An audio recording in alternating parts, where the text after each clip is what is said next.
Objet, SCP-043-FR. Niveau de menace, orange. Classe, sûr. Procédure de confinement spéciale, SCP-043-FR est actuellement confiné au site Aleph. L'entité doit être confinée dans une cellule insonorisée de 10 mètres sur 10 mètres sur 4 mètres, équipée de sanitaires. L'entité ne doit pas réaliser qu'elle est observée, elle ne peut donc être observée qu'à travers une caméra cachée dans le plafond de sa cellule. Seuls des objets en mousse et en carton peuvent être donnés à SCP-043-FR. Tout objet d'une autre matière donné au sujet devra être signalé puis détruit dès que possible. Seul le docteur est autorisé à déplacer les objets de SCP-043-FR. Voici la liste des objets donnés à SCP-043-FR. Un matelas en mousse. Une boîte en carton. Une pile de 25 feuilles de papier.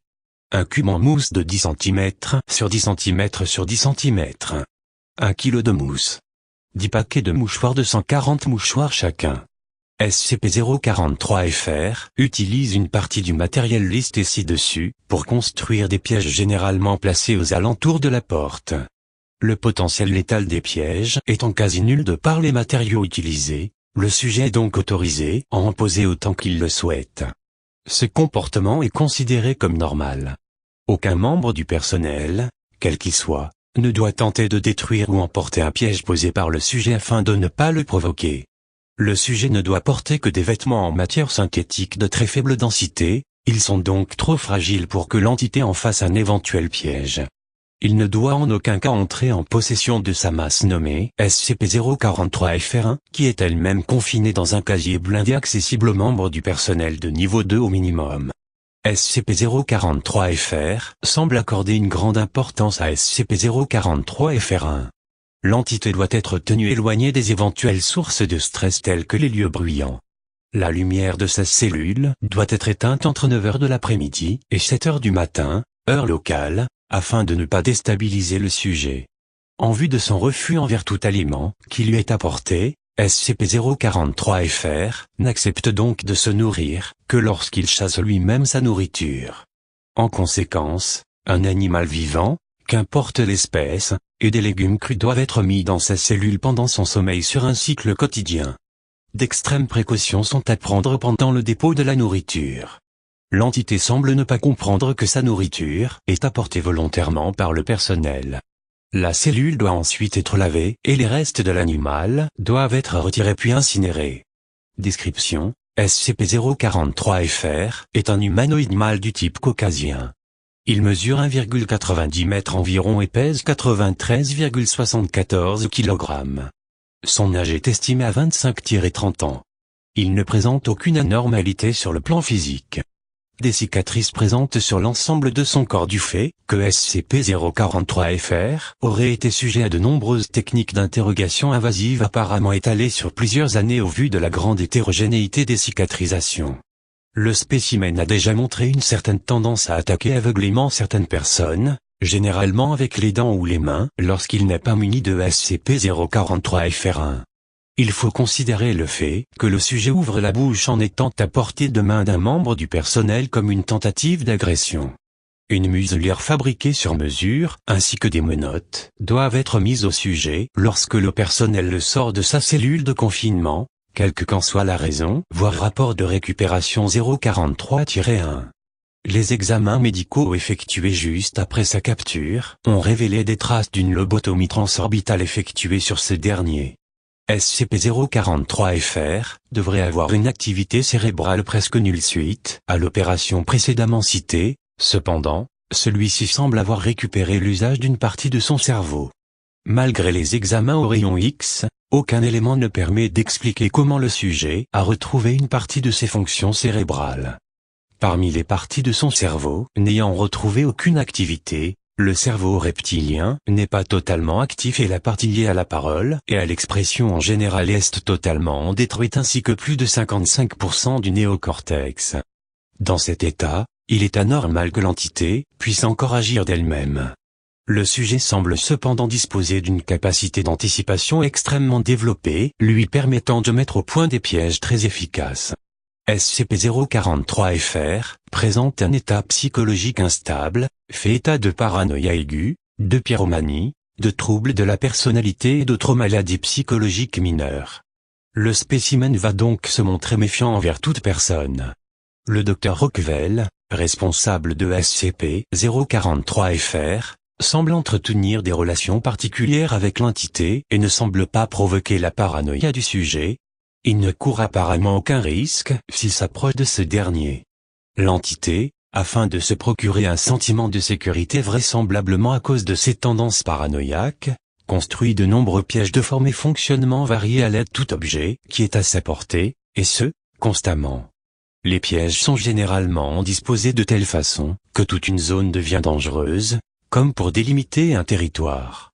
SCP-043-FR est la plupart du temps présent dans ce périmètre. L'entité y reste tout le temps. Ces pièges sont la plupart du temps constitués de bois et de métal. Cependant, le spécimen faisant état d'un cas de paranoïa si intense, qu'il va jusqu'à construire ses pièges à partir de ses propres os et organes internes afin d'assouvir sa sensation de sécurité à tout prix. Leur fonctionnement est généralement basé sur un système de ressort ou de projection d'objets. Ses compétences créatives en matière de pièges n'ont pour l'instant montré aucune limite fixe. Les victimes des pièges construits par SCP-043-FR ont, pour la plupart, été retrouvées avec des données supprimées manquant. SCP-043-FR pratiquera alors l'automutilation s'il est dans l'incapacité d'assurer sa sécurité par le biais de création de pièges. Il aurait déjà été surpris en train de tenter d'hurler de douleur pendant l'extraction de ses propres composants organiques pour la construction de ces pièges. Malgré la composition parfois extrêmement complexe de certains pièges construits par le sujet, ceux-ci ne comportent jamais aucun déclencheur. Il a pu être observé de nombreuses fois que l'entité semble être en mesure de déclencher ces pièges à distance de façon consciente, et ce, quelle que soit la distance ou les obstacles qui séparent SCP-043-FR et ses pièges. Il semble que le sujet puisse tout de même déclencher les pièges cassés ou désamorcés. Ce phénomène ne se réalise pas quand le sujet est inconscient. Une forme exclusive de radiation, provisoirement nommée « données supprimées », a été relevée sur la totalité des pièges posés par SCP-043-FR. Des analyses montrent que son cerveau émet une faible quantité des dites radiations, cependant, l'énergie dégagée par les radiations « données supprimées » semble maintenir l'entité en vie lorsqu'elle se mutile. Lorsque l'entité attaque ses victimes avec SCP-043-FR1, il vise dans 95% des cas la tête, les jambes ou les poumons. Sa force et son agressivité semblent augmenter lorsque celui-ci est en possession de SCP-043-FR1. Si SCP-043-FR est en possession d'une arme, il tentera alors de tuer ou au moins de faire fuir sa cible au lieu de simplement se méfier. SCP-043-FR a été remarqué pour la première fois par la Fondation par la FIM Oméga 12, les démineurs, lors d'une intervention visant à capturer SCP, données supprimées, FR. La FIM l'a retrouvé attaché à une table d'opération dans un état végétatif. Il a ensuite été placé dans un hôpital psychiatrique civil, dont il a contre toute attente réussi à sortir par ses propres moyens, avant de s'évanouir dans la nature malgré les efforts de la FIM Oméga 12, les démineurs, pour le pister.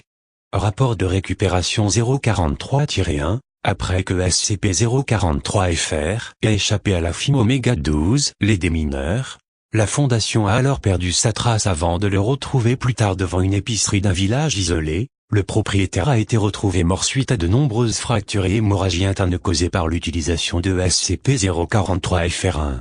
Les agents de la FIM Oméga 12 ont alors ouvert le feu sur SCP-043-FR avec des fléchettes sédatives.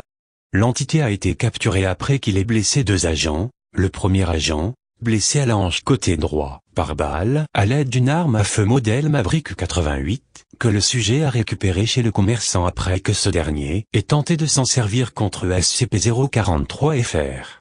Le deuxième agent, qui était le commandant de l'unité, a été blessé au tibia gauche, fracturé, et à la base du cou, hémorragie, à l'aide des extensions dentaires de SCP-043-FR. L'entité avait fabriqué des morceaux de métal, qu'il fixait à ses gencives, et s'en servait pour le combat très rapproché, et de SCP-043-FR1. Les 2 agents ont survécu, et sont aujourd'hui totalement remis de leurs blessures, malgré la mise en suspens temporaire du commandant. Le sujet a été maîtrisé par l'agent, données supprimées, qu'il lui a tiré dans le dos, pendant que l'entité tentait de s'enfuir via le réseau souterrain de voies ferrées situé non loin de l'épicerie attaquée par lequel il est arrivé. Fin de la partie 1.